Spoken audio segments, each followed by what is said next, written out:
નર્મદા ડેમના 15 દરવાજા બીજી વખત ખોલાતા ભરૂચમાં નર્મદા નદીના જળસ્તર વોર્નિંગ લેવલે સ્પર્શવાની શક્યતા।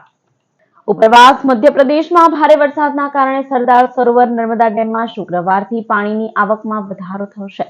સિઝનમાં બીજી વખત શનિવારે સવારથી નર્મદા ડેમના 15 દરવાજા ખોલી નખાયા હતા।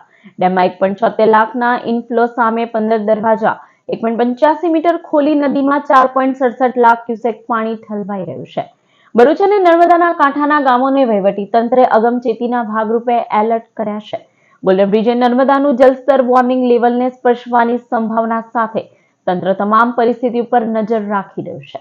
બપોરે 2 કલાકે નર્મદા ડેમની સપાટી 136.64 મીટર નોંધાઈ હતી। ગણેશ વિસર્જનને લઈ સલામતીના ભાગરૂપે નદી કાંઠે પોલીસ બંદોબસ્ત પણ મૂકી દેવામાં આવ્યો છે, જેથી આ કામે અગમચેતીના ભાગરૂપે આજરોજ અંકલેશ્વર ગોલ્ડન બ્રિજ પાસે સપાટી લગભગ 19 ફૂટ જેટલી થનાર છે।